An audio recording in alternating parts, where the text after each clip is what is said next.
আসসালামু আলাইকুম ওয়া রাহমাতুল্লাহ। সুপ্রিয় শিক্ষার্থীরা, আশা করি তোমরা সবাই অনেক ভালো আছো।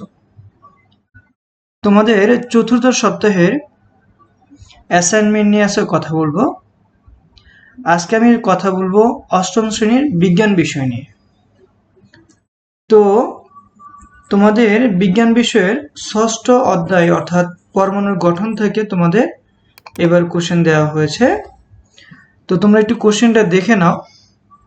কোশ্চেনে দেওয়া হয়েছে হলো তিনটি মৌল দেওয়া আছে, একটা হলো এক্স, ওয়াই এবং জেড, এবং তাদের পারমাণবিক সংখ্যাগুলো দেওয়া আছে এবং তাদের ভর সংখ্যা দেওয়া আছে। প্রথমে প্রশ্ন করা হয়েছে আইসোটোপ কাকে বলে। সুপ্রিয় শিক্ষার্থীরা, আশা করি তোমরা বিষয়টা জানো যে আইসোটোপ কাকে বলে। যে সকল পরমাণুর প্রোটন সংখ্যা সমান তাদেরকে পরস্পরের আইসোটোপ বলে।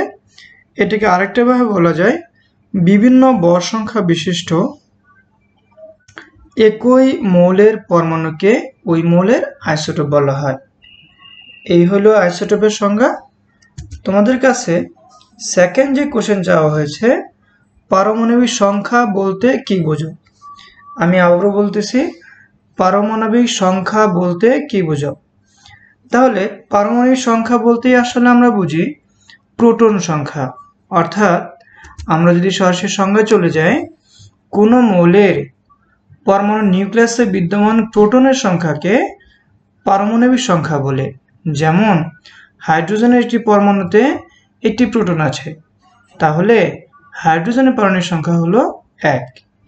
আবার অক্সিজেনের একটি পরমাণুতে 8টি প্রোটন আছে, তাই অক্সিজেনের পারমাণবিক সংখ্যা হবে 8। এই হলো পারমাণবিক সংখ্যা বলতে কি বোঝো, তার পূর্ণাঙ্গ সমাধান। এরপরে আমরা আসি 3 নম্বরে। দেখো কি চাওয়া হয়েছে। 3 নম্বরে বলা হয়েছে যে উদ্দীপকের ছকে উল্লেখিত জেড মৌলের একটি পরমাণুতে, জেড মৌলতে খেয়াল করে দেখো, জেড মৌলের একটি পরমাণুতে বিদ্যমান নিউট্রন সংখ্যা নির্ণয় করো।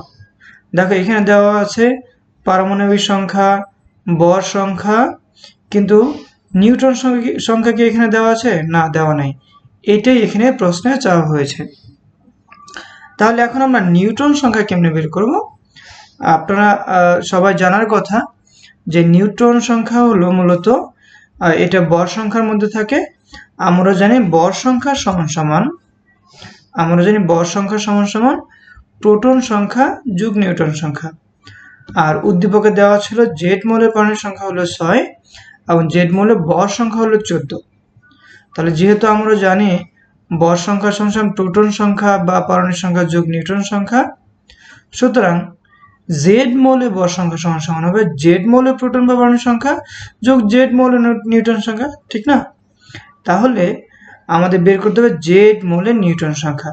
সুতরাং জেড মৌলের নিউট্রন সংখ্যা সমান জেড মৌলের ভর সংখ্যা, আর এই যে প্রোটন সংখ্যাটা এটা যে বিয়োগ হয়ে যাবে, অর্থাৎ মাইনাস জেড মৌলের প্রোটন সংখ্যা বা পারমাণবিক সংখ্যা। সুতরাং জেড মৌলের নিউট্রন সংখ্যা হবে, জেড মৌলের যেহেতু ভর সংখ্যা 14 দেওয়া আছে এবং জেড মৌলের প্রোটন সংখ্যা 6 দেওয়া আছে, এই যে আমরা এখানে দেখেছি 6 আর ভর সংখ্যা 14। তাহলে আমরা এই 14 থেকে 6 বাদ দিলে 8, এই 8ই হবে আমাদের জেড মৌলের নিউট্রন সংখ্যা। আশা করি তোমরা সবাই বুঝতে পেরেছো এই প্রশ্নের সলিউশনটা। এরপরে তোমাদের কাছে চাওয়া হয়েছে হলো, খেয়াল করে দেখো, যে উদ্দীপকের ছকে উল্লেখিত এক্স ও ওয়াই, এই যে এক্স এবং ওয়াই মৌল দুটির পরমাণু সমূহের মধ্যে যৌগ গঠন সম্ভব, যুক্তি সহ বিশ্লেষণ করো।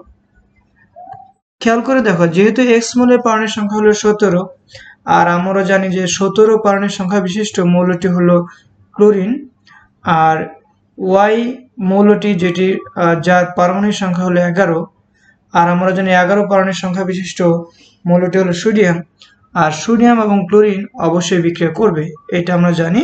তাহলে এই কথাটা আমরা কিভাবে উপস্থাপন করব। দেখো, উদ্দীপক অনুযায়ী এক্স মৌলের পারমাণবিক সংখ্যা কত দেওয়া আছে? 17। আমরা এখানে দেখেছি এক্স মৌলের পারমাণবিক সংখ্যা 17 এবং ওয়াই মৌলটি পারমাণবিক সংখ্যা 11। তাহলে দেখো, উদ্দীপক অনুযায়ী X মৌলের পানির সংখ্যা 17, তাই মৌলটি হবে ক্লোরিন। অপরদিকে Y মৌলের পানির সংখ্যা 11, তাই এই মৌলটি হবে সোডিয়াম। এখন আমরা যেহেতু যৌগ গঠন করতে যাচ্ছি, তাহলে এদের ইলেকট্রন বিন্যাস জানাটা জরুরি। তাহলে আমরা ইলেকট্রন বিন্যাস যদি দেখি, তাহলে সোডিয়ামের পানির সংখ্যা যেহেতু 11, আমরা ইলেকট্রন বিন্যাসে জানি যে 2 প্রথম শক্তি স্তরে থাকে 2টি ইলেকট্রন, তবে দ্বিতীয় শক্তি স্তরে থাকে 8টি ইলেকট্রন। তাহলে 2 আর তো 10টি হয়ে গেছে, ঠিক না? তাহলে 11 হয়তো আর 1টি থাকলো, অতএব তৃতীয় শক্তি স্তরে 1টি ইলেকট্রন থাকবে। অপরদিকে ক্লোরিনের ক্ষেত্রে এর সর্বোচ্চ শক্তি স্তরে ইলেকট্রন আছে 7টি, দেখতে পাচ্ছ। যেহেতু এটাকে ইলেকট্রন বিন্যাস করলে 2, 8, 7 এইভাবে আমরা সাজাতে পারি। ইলেকট্রন বিন্যাস হতে আমরা দেখতে পাচ্ছি যে সোডিয়ামের সর্বশেষ স্তরে 1টি ইলেকট্রন এবং ক্লোরিনের সর্বশেষ স্তরে 7টি ইলেকট্রন আছে। তাহলে সোডিয়াম তার সর্বোচ্চ শক্তি স্তরের থেকে 1টি ইলেকট্রন ত্যাগ করে নিকটস্থ নিয়ন গ্যাসের ইলেকট্রন বিন্যাস অর্জন করবে, ঠিক না? তাহলে এই যে সোডিয়াম, সে কি করলো, একটা ইলেকট্রন ছেড়ে দিল, ছেড়ে দিয়ে সোডিয়াম প্লাস হয়ে গেল। যেহেতু একটা ইলেকট্রন ছেড়ে দিয়েছে, তাই তার একটা প্রোটন সংখ্যা বেশি রয়েছে, এই জন্য সে সোডিয়াম প্লাস হয়ে গেল। হ্যাঁ, আবার অপর দিকে ক্লোরিনের সর্বশেষ স্তরে 7টি ইলেকট্রন আছে, যা ত্যাগ করা খুবই কঠিন, তাই ক্লোরিন 1টি ইলেকট্রন গ্রহণ করে নিকটস্থ, ক্লোরিন যেহেতু 17, নিকটস্থ নিশ্চয় গ্যাস হলো আর্গন, আর্গন হলো 18, তোমরা জানো। সেই আর্গন ইলেকট্রন বিন্যাস অর্জন করে, অর্থাৎ ক্লোরিন একটা ইলেকট্রন গ্রহণ করে ক্লোরিন মাইনাস হয়ে যায়। তাহলে এদিকে আমরা দেখে আসলাম যে সোডিয়াম হয় সোডিয়াম প্লাস, একটা ইলেকট্রন গ্রহণ করে ত্যাগ করে, আর এদিকে ক্লোরিন একটা ইলেকট্রন গ্রহণ করে ক্লোরিন মাইনাস হয়ে যায়। তাহলে ওই পাশে ক্লোরিন, এইদিকে দেখা যাচ্ছে যে ক্লোরিন মাইনাস, আর ওই পাশে সোডিয়াম প্লাস। তাহলে এরা বিক্রিয়া করে কি তৈরি করবে? সোডিয়াম ক্লোরাইড লবণ তৈরি করবে। ফলে এদের মধ্যে একটা আকর্ষণ বল কাজ করবে, যেহেতু একটা প্লাস একটা মাইনাস, আর আমরা জানি প্লাস এবং মাইনাস নিজেদের মধ্যে আকর্ষণ করে এবং তারা একে অন্যের সাথে আয়নি বন্ধনে আবদ্ধ হয়ে যৌগ গঠন করবে। তাহলে মেইন বিক্রিয়াটা কি দাঁড়ালো দেখো, সোডিয়াম একটা ইলেকট্রন ছেড়ে দিয়ে সোডিয়াম প্লাস হয়ে গেছে এবং ক্লোরিন একটা ইলেকট্রন গ্রহণ করে ক্লোরিন মাইনাস হয়ে গেছে। আমরা যদি যোগ করি তাহলে এই ইলেকট্রন কেটে যায়, তাহলে সোডিয়াম প্লাস ক্লোরিন থাকে এই পাশে, আর এই পাশে সোডিয়াম প্লাস আর ক্লোরিন মাইনাস, অর্থাৎ সোডিয়াম ক্লোরাইড, যেটা হলো আমাদের খাদ্য লবণ, যে লবণ আমরা খাই সেই লবণ হয়ে যায়। অর্থাৎ সোডিয়াম এবং ক্লোরিন এরা বিক্রিয়া করতে পারে এবং এদের দ্বারা যৌগ গঠন সম্ভব।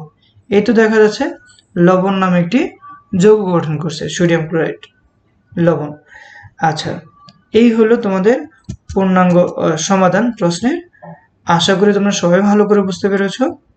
আমাদের ভিডিওটি যদি ভালো লেগে থাকে তাহলে একটি লাইক করো তোমরা, আর আমাদের ভিডিওটিকে যদি আসলেই ভালো লাগে থাকে তাহলে তোমরা শেয়ার করতে পারো তোমাদের বন্ধুদের সাথে।